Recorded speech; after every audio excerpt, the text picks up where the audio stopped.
Hello there. This is Team Screaming Activity. And as promised, for those who watch our streams, and for those who sometimes watch what we did in our streams on YouTube, there were talks about me doing some Warhammer 40k Rogue Trader, and here we are. Due to, well, as it's well known, my better half not really liking this property, I'm doing this alone and in a different format than usual.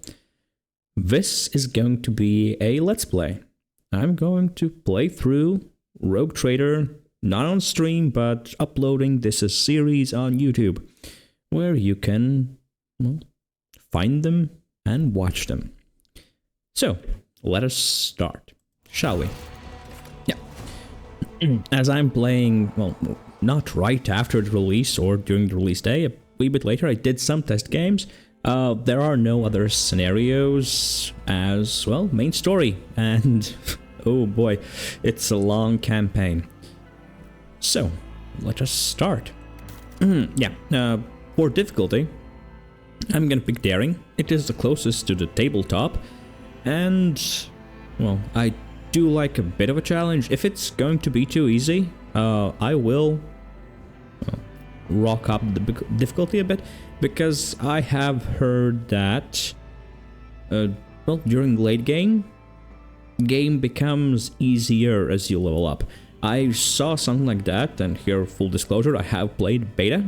That there were parts in beta that as I leveled up, it became easier, so we'll see. I might push it too hard. I don't think I want to play on unfair. It's not really my jam. So, let's continue here. Oh, I think there is a chance to change the difficulty. We'll see if it's needed. We are gonna create a custom Rogue Trader, a female Rogue Trader. I've done some looking around these portraits. They all look, well, 40k-ish. It is 40k property. But I want to go with this portrait. I like it the most, and I won't really make any changes here because really, you don't see that much of your character during the play. You see them from the top, for the most part. And for the archetype I have in mind, using officer archetype, we are gonna go with Imperial Worlder due to their humanity's finest, which will give us +10 bonus to any of our characteristics, meaning that here we can select Fellowship. Fellowship is a stat from which most of early game officer archetype skills and their powers scale off of. So it will make us quite powerful. Then we are gonna go with the Commissar. So, Commissars of the Officio Prefectus, yes, are ruthless officers charged with maintaining the morale, discipline, and fighting spirit of their Astra Militarum regiment.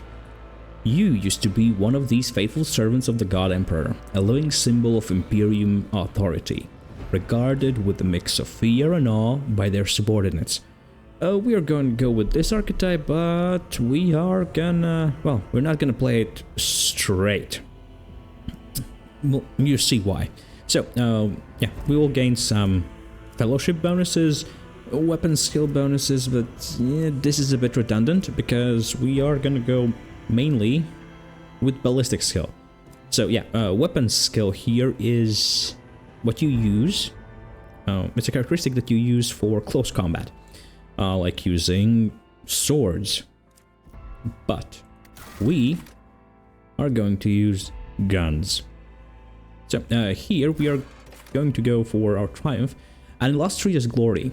Your name has become a synonym for loyalty and valor, and your visage has adorned many Imperial Guard propaganda posters. So we are sort of a, well, not an information officer, but a propaganda officer. Our face has been strewn across the Imperial worlds, and used as a propaganda material. So people know about us. And we are gonna go with the grim portents for our darkest hour. Souls of all who perished in brutal offensives still haunt your nightmares and torture your soul. So we are going to try and do as much good and, well, save as many people as we can.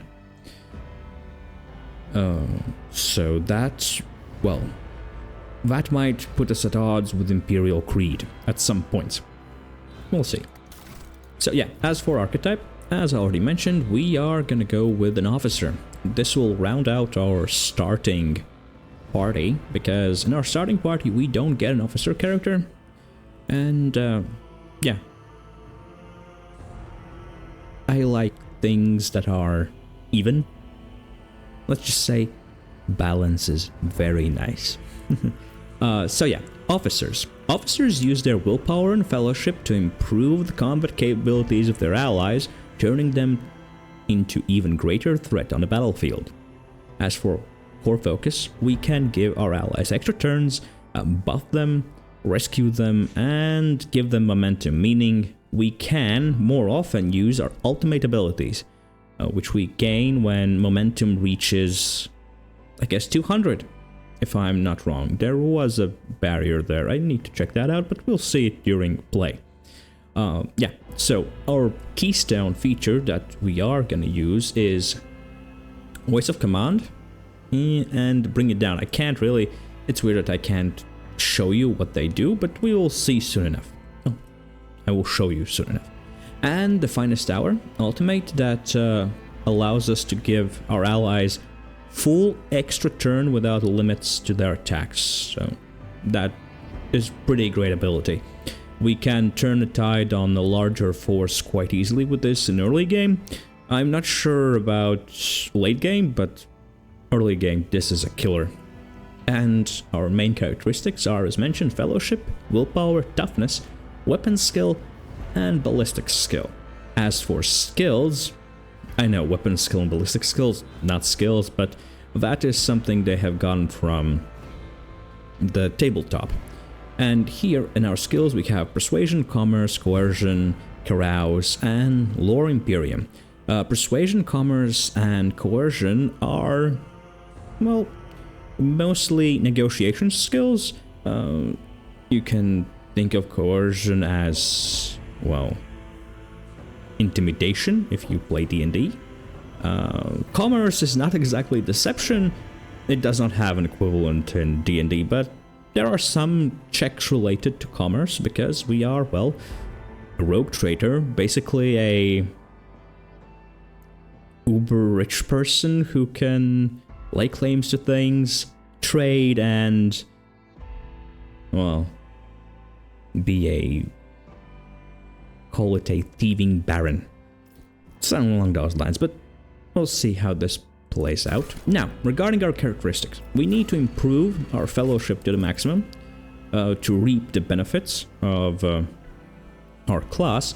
Then we will put 2 points in intelligence, because I do like to up intelligence at first for those intelligence checks that, well, we won't have a dedicated character to at the start of the game. There are characters that are intelligence focused later on, but at the start, sadly, we will have to carry the team. Then 1 point in willpower and a single point in ballistic skill, because, as I mentioned, we are not going to use close-ranged weapons for the most part. For our primary weapon, we most likely be using a lasgun, hopefully the best we can find. And our secondary will be a sniper rifle of some sort. We'll see what we can get. Now, as for the name of our ship, let's see here. Unforgiven. Not Metallica enough. Mercy of the Stars, no. Again, Unforgiven. Invictum Erebus, no.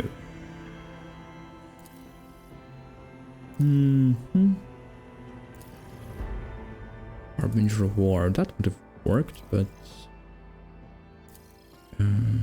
No. Maybe. Seeker's Heaven. Destiny Hunter, not really. Void Trader. Rogue Trader with their ship Void Trader. It might almost work, but no. Yeah, okay, let's go with Redemption Inexorable. That should work. Now, as for the name of our Rogue Trader, I know what I want to randomly roll. No, not Ethel. Lavinia. No, not Pandora. Yeah, Beatriccie. So, this Rogue Trader, this officer of the, well, Imperium, will be named Beatriccie, so eventually we will become Beatriccie von Valenciuss. It has a nice ring to it, at least I think so. And we can slowly start the game.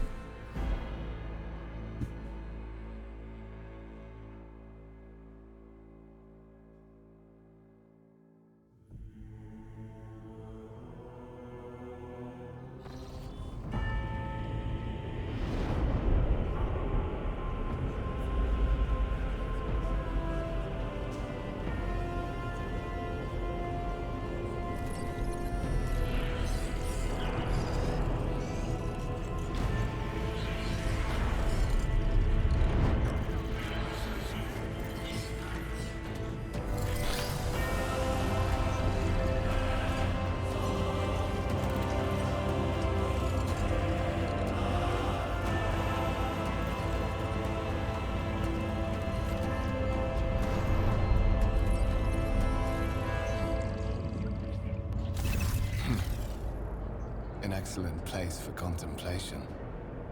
One has the best view of the cathedral from here. Mesmerizing, wouldn't you say? An impeccable manifestation of the God Emperor's sublimity. So yes, since beta and alpha, I only saw how other people play alpha. I was not invited.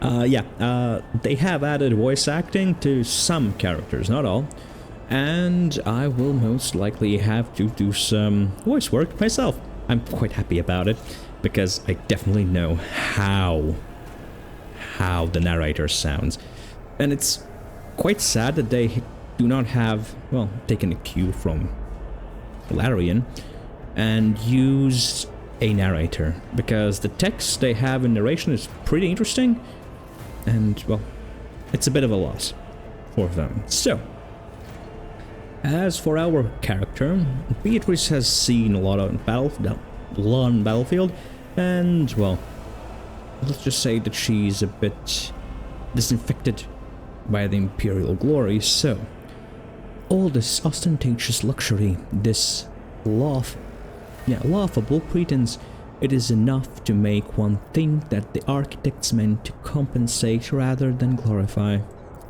An interesting perspective.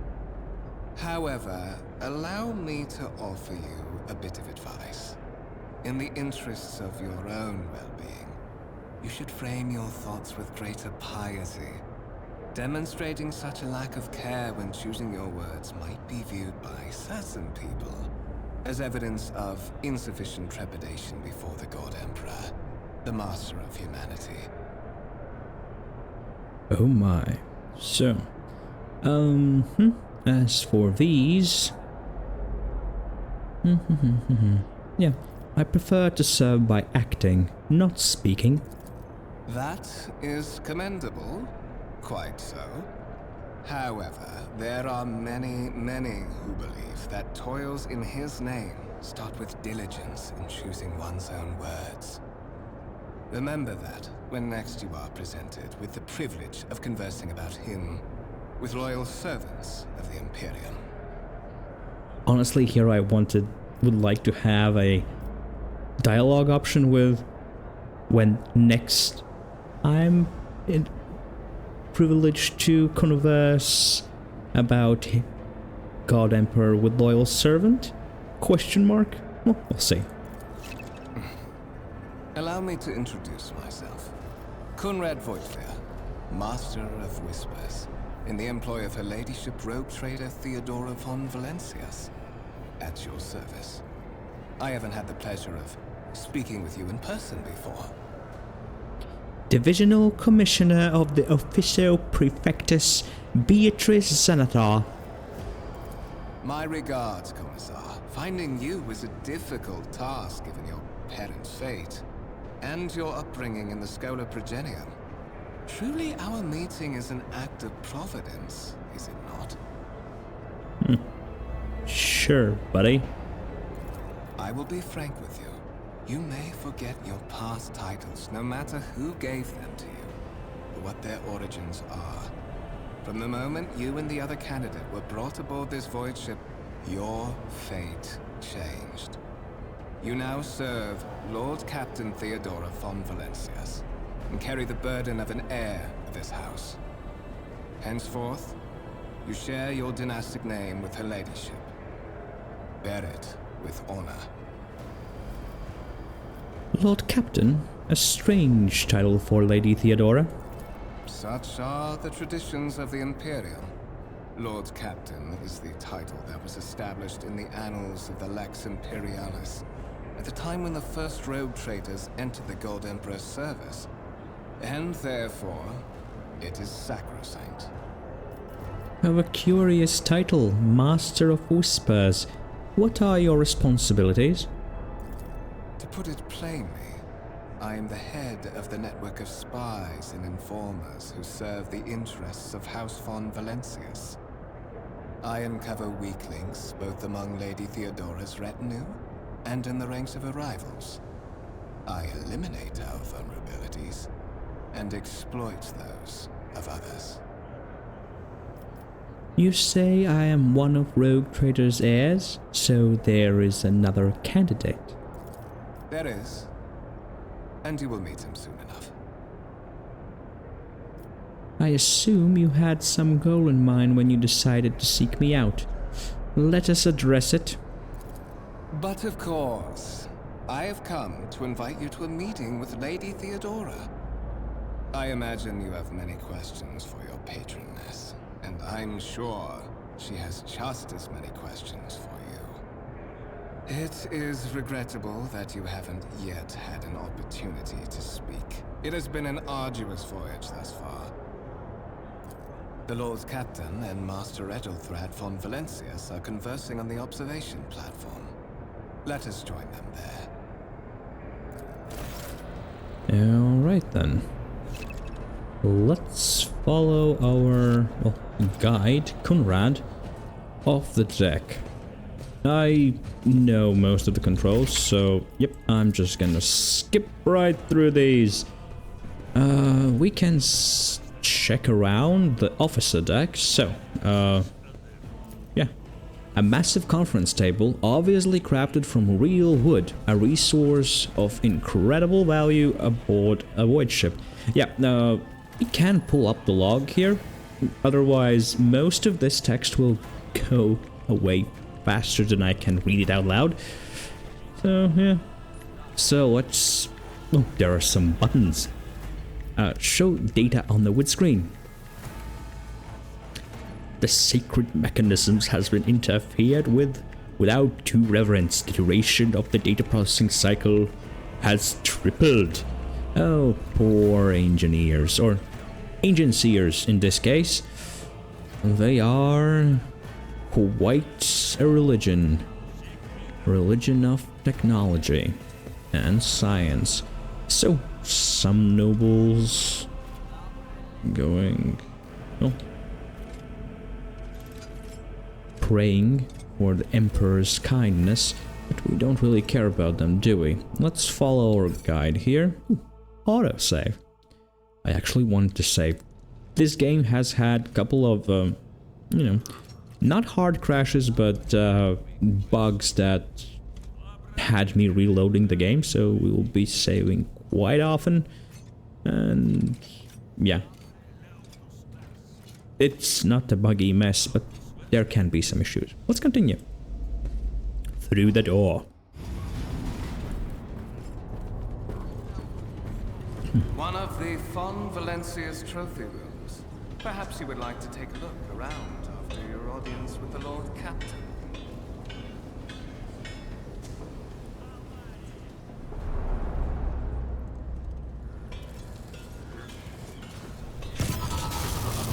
What's happening?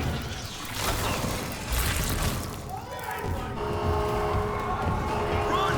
The servitors have gone berserk!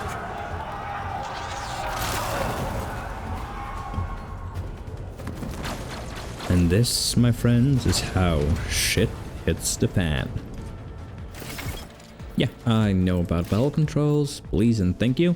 So, we need to deal with, well, our opposition. And here, Beatriccie, shoot, and don't let it get close. Previously, during beta, there was a, an alien beast here, so they have changed things up quite a bit. It looks, well, more techy. So, let's start a battle. We have been ambushed, so we can't place our one character. Ooh. Haha, the front line just went away. Okay, so we are next. Yep. Well, hopefully this guy will attack. First of all, we can... Yeah, I know. So what does this give us again? The commissioner's next single shot or single target melee attack applies the following effects. Enemy target. The target becomes marked. The ally who kills the marked enemy gains an additional turn after the current one with +2 AP. Okay. Allied targets. All allies gain additional... Okay, so we could actually shoot the Navy officer. But in this case we will shoot the servitor and then give this poor fellow voice of command, which yeah, the officer forces an ally to fully push themselves, increasing their characteristics by +15 for 1 round. This 15 is calculated by adding our fellowship bonus, which is at this point 5. So 5 plus 2 times 5 is 15 for 1 round. Additionally, all of the officer's abilities can be applied to the target of voice of command from any distance. So if we give them voice of command and then they move away, or we move them away, we can still apply our abilities on them, which is rather great. A character who becomes a target of voice of command cannot be targeted by this ability again for the next 2 rounds. Otherwise it would be a bit too powerful. So let's buff this crew officer. Yep, got it. And yeah, there's nothing else we can do this turn. So let's see what happens. Ooh, that's pretty neat. And of course, that guy's dead. Yep. Kunrad is not shooting at all. So we will give you voice of command and then try and shoot this guy. Oh, there we go. Interestingly enough, I don't know if What suspiciously poor timing for such an accident. Servitors malfunction on the officer's deck at exactly the same moment when the rogue trader and her heirs are gathered here. I have blocked all passages between the upper and lower sectors of the residential decks. If this is a deliberate attack, it should stop the culprits from advancing their plan.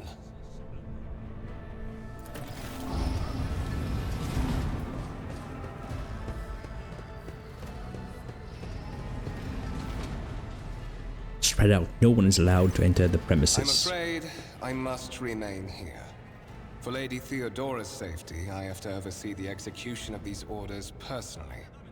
I hope you will have no difficulty reaching the observation platform on your own. It is just at the end of this corridor. So yeah, he sends us away. Yeah, as I was saying, I don't know if our, at all costs, would apply to us if we kill the opponent. Because the ally who kills the marked enemy gains additional turn after current one.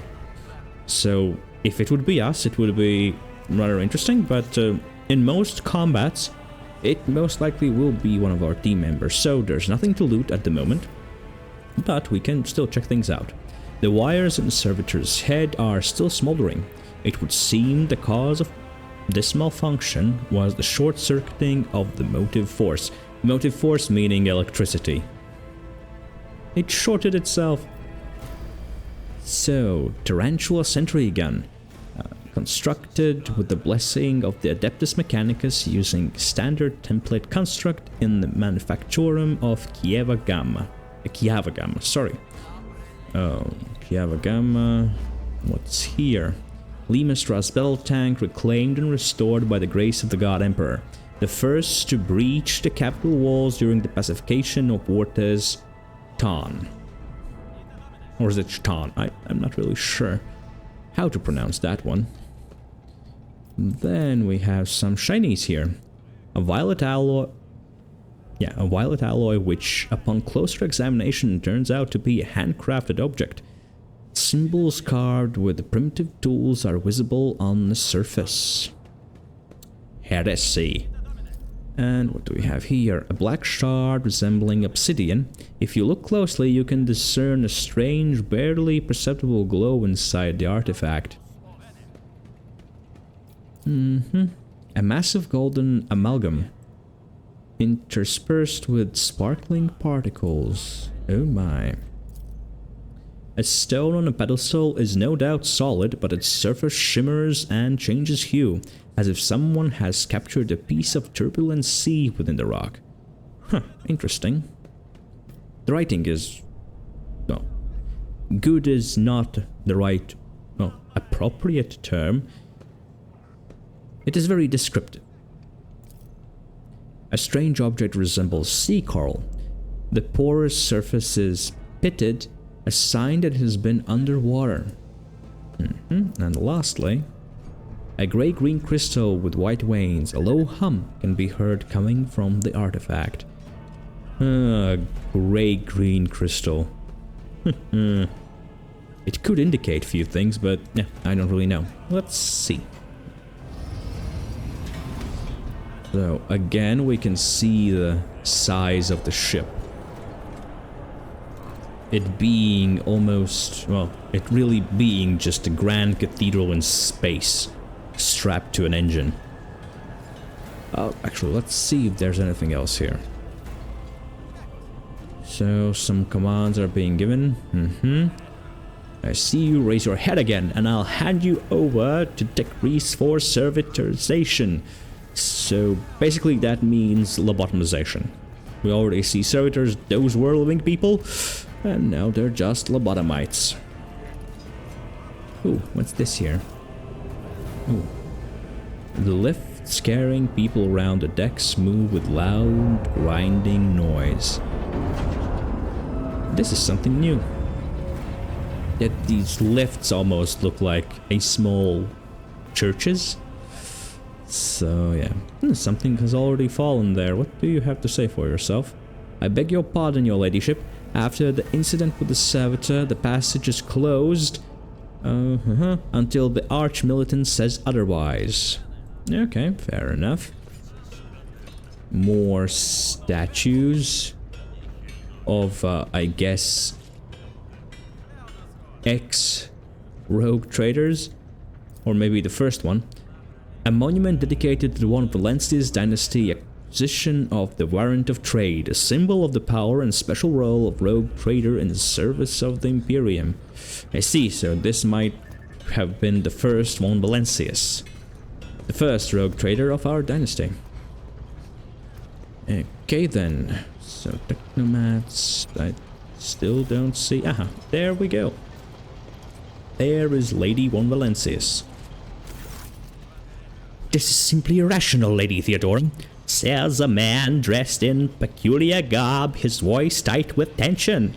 His face, half of which is covered by sin-skin, is twisted in a grimace of displeasure and disbelief. assimilation into a trade structure would be a political and economic suicide. Practically an admission of heresy. Let's continue. The tall, grey-haired woman pins him with a gaze, her cybernetic eye flashing crimson, then suggests an alternative that will satisfy me. I have described the situation no worse than my seneschal could have. Make a decision. What will you do with Ion 6, Ethelthrad? Yeah, so those are the voices you'll hear mostly through the playthrough, the narrator, and other inflections of my voice. Hopefully they're not too grating on your ears. Well, we'll see. So, let's listen in silence. While you are considering your answer, Ethelthrad, I wish to speak with someone else. Perhaps I shall hear something more interesting than incoherent mumbling. Theodora nods in your direction. Approach. She's a very commanding lady. What is this? Ethelthrad turns to you and regards you with indignation. Is this someone from your retinue, Theodora? Do you permit your people to interrupt your conversations in such fashion? I gave that permission to those with something of substance to say. Let us see if it was worth it. Theodora tilts her head, her lips stretch into a cold smile. This is Beatriccie, the second candidate for the title of my successor. The rogue trader regards you with a look that is imperious, predatory, and oppressive. Step forward, Beatriccie. Consider this hypothetical situation. Ion 6, a new world on the fringes of Corona's expanse. High seismic activity, regular magma eruptions, metamorphic rock deposits, prospects for large-scale mining. This world is populated by natives who worship some heretical underworld spirits that protect those who offer them sacrifices. Flights of fancy, you might say, but attempts to install ore extractions have failed for the second time. The mining crews sent to the planet's surface simply vanished overnight. My question to you is, what would you do with this poisoned treasure? So we have passive skill tests, and if we pass them, we gain extra dialogue options. I honestly don't know how often these passive skill checks happen, but yeah, during my test game, I have ran into some of these checks. They don't happen often, or well, maybe I just failed them. Let's see. We can go with successful Xenos. Lore check. Those spirits could well have been natives. A name for dangerous aliens. I would first verify if this is indeed a case and if the population of Ion 6 engaged in Xeno worship. Or we could do lore check. Or we could go for the, Imperium standard method with this, just purging the planet. But we are not an Imperial officer anymore. We have been relieved of duty, and Lady Theodora has, well, if not taken us in, then recruited us at least for her own ends, be they nefarious or otherwise, so we will gonna give with, well, our Xenos lore check. Theodora arches an eyebrow. Reasonable and prudent, however, chasing after ethereal creatures may prove a rather long and fruitless endeavor.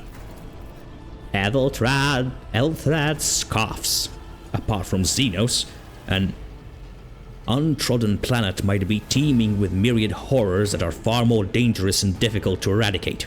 I suspect that you, Beatriccie, are simply unaware of their existence. So, of these, if these are, well, more of these, the most officery answer would be the first one. I gave a straight answer to a simple question, which, as I understand, was still more than you could do, Ethelthrad. The color drains from Ethelthrad's face, which distorts his features further. Insolent, ignorant upstart! How dare you? Ethelred. Theodora's tone renders him silent. I believe I gave you an assignment on this ship. Explain to me then why my senior congregator is still dawdling about the officer's deck instead of proceeding to the middle decks to commence the inspection of the compartments in his purview. I beg your forgiveness, Lady Theodora. Your presence has such a profound effect on me that I well forget the time. Ethelred bows ceremoniously and takes his leave without sparing you another look. And he leaves. It's sad that there's no voice acting here. My voice can't take this for long, so yeah. Theodora's gaze follows him as he leaves. Then she turns to you. So, Beatriccie, why are you here? So, there are questions that I wish to have answered. You are direct. I approve. But you will have to wait. There is something I want you to understand first. My name is Theodora von Valenciuss Massimo of Scatus. I am a rogue trader in the service of God Emperor of Humanity, and my rights and freedoms are vindicated by most sacred relic, the warrant of trade kept aboard this very vessel. Mine is the honor to venture into the darkness beyond the Imperium and carry humanity's light where powers wicked and heretical reign and bow death and ruin to us all. It is my decisions alone to determine the fate of whatever I find past the bounds of the explored void.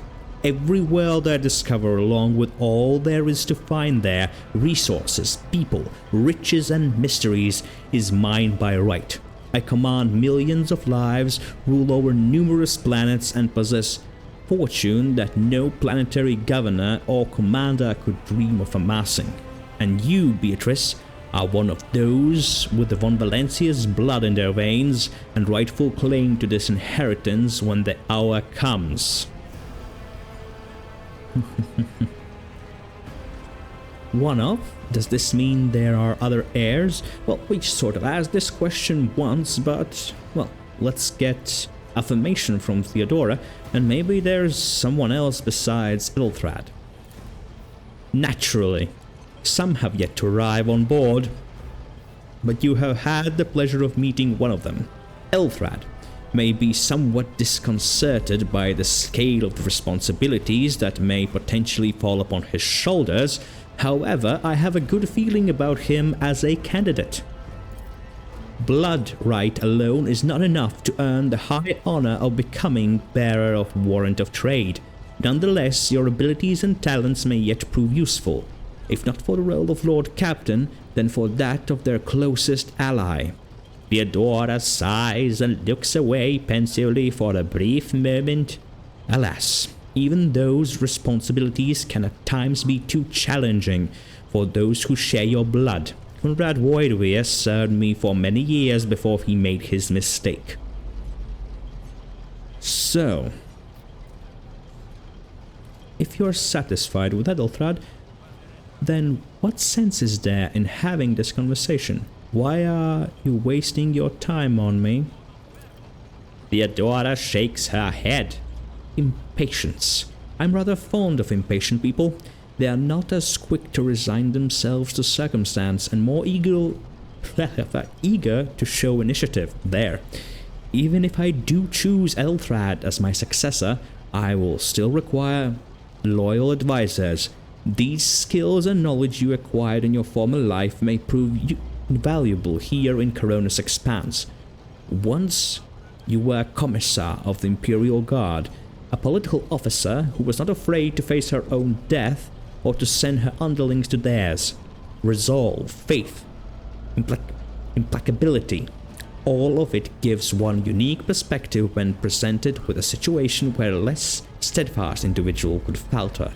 Trust me, your future holds plenty of situations where your commitment to your duty or your house interests will be one of your strengths. Moreover, Theodora chuckles slightly.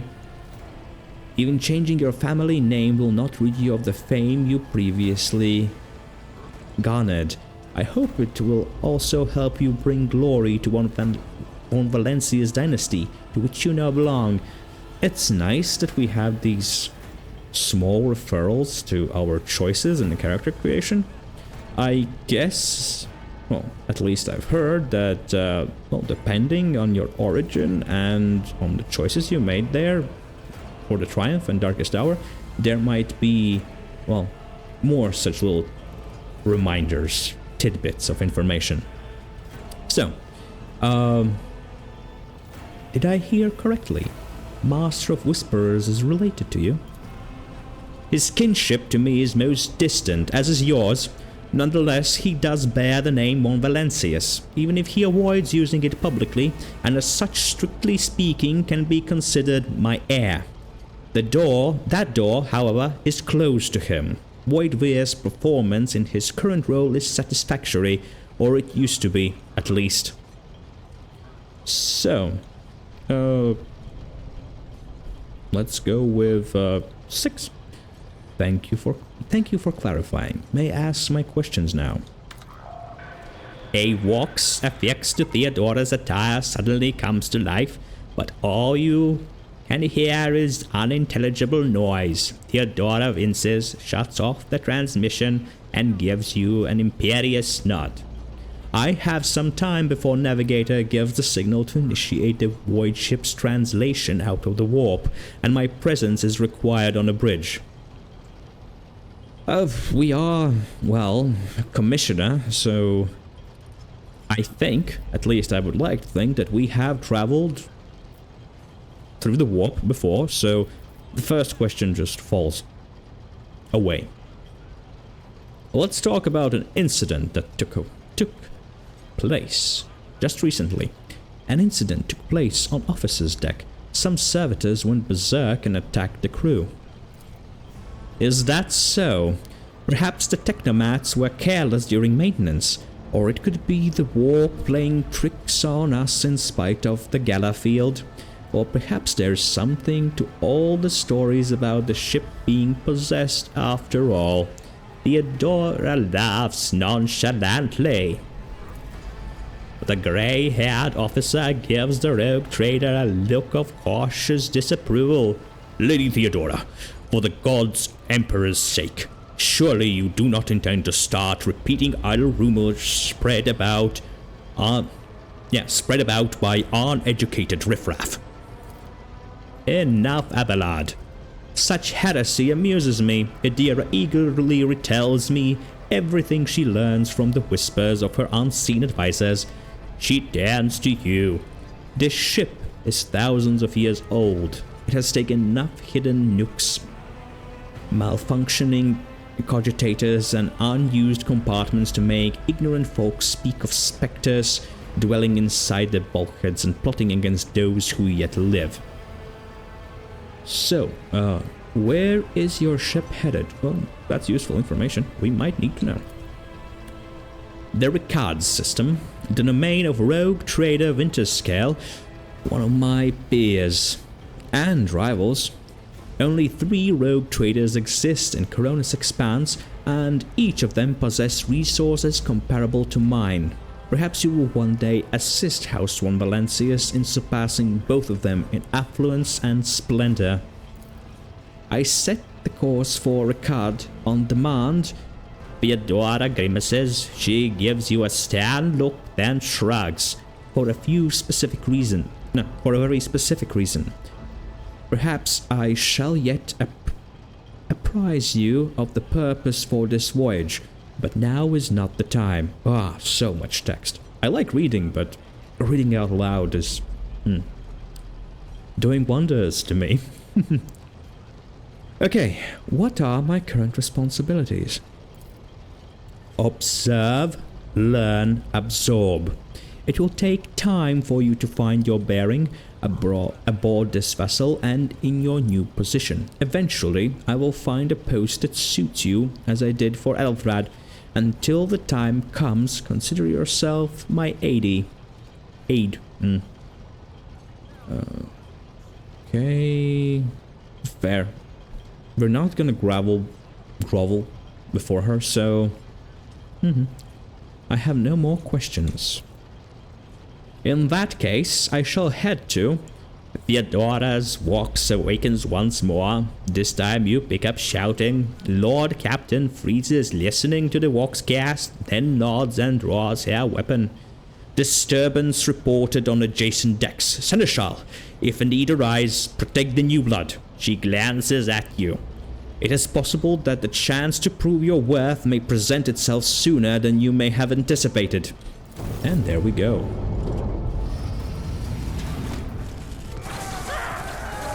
Bang. Let's just say a heretic hit the fan. Or at least an insurgent.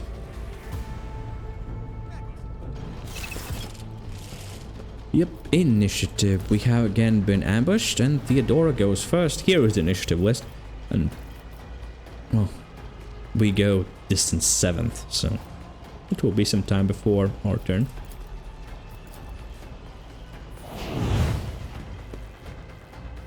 I think Theodora is using an officer archetype as well, or, well, tactician archetype? We'll see. I'm not really sure, but I guess it can be found out. Ooh, melt a gun. It melted the opposition. Some chaff. They can barely scratch Abelard. Abelard? Yep, cover is a thing and we will take it.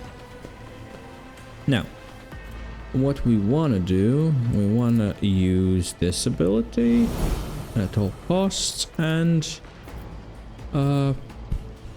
actually we could try to kill that heretic cutthroat. Let's see if that will give us an extra turn after this one. So we do that, we will give...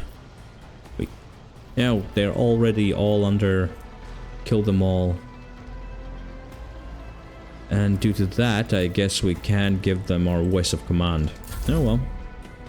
No, it did not give us an extra turn. Sad.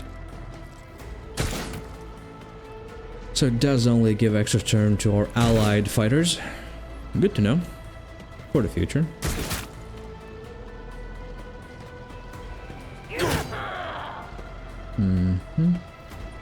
This most likely will take longer than usual. Oh no, that was 2 with 1 shot. I took care of this one. Reduced to dust.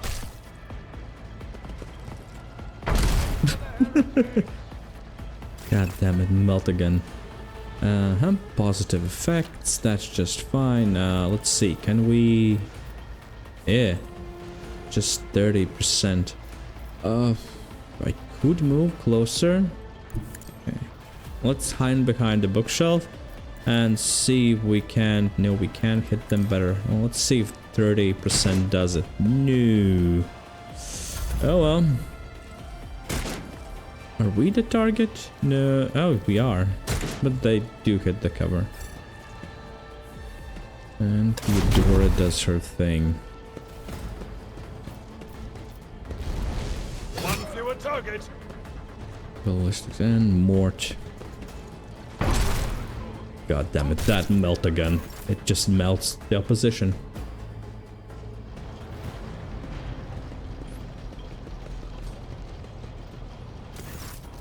Theodora waves her hand in commanding gesture. Mort, take a team with you and clear a path to the transporter line. Do not let a single Horson survive. The rogue trader turns her eyes to you. Didn't bat an eye when the scum burst onto the deck, Not bad. I have seen many an officer who panicked at the sight of combat on the upper decks. The false sense of security offered by their position makes them that much more vulnerable to the harsh realities of warp travel. She looks at the walks in her hand. All you can hear is lifeless static. The incident with rampaging servitors may be connected to what is transpiring now. Possibly. Quite likely. Theodora winces and flicks the switch on her walks a few times. We will investigate at a later time. Right now, we need to isolate the affected compartments and try to assess the situation. What are your orders? She breaks her eye contact with you. Maud has gone on ahead to clear a path for us. If you want to make yourself useful, go after him and see if Archmilitant requires aid, and be quick about it. And, let's move. Okay, so. I'm concerned about the disturbed communications with the Navigator's Sanctum. We should have already approached the translation point and proceeded to real space. Once we are done with the riot, I want to have a look at the Logistica's reports. We need to understand what happened on the decks during the warp jump and the preparations preceding it. So yeah, they're having a conversation, but with this, I think, well, this is almost an hour. We will end the first episode, let's call it, first part of this with this. And, well, see you next time. Bye.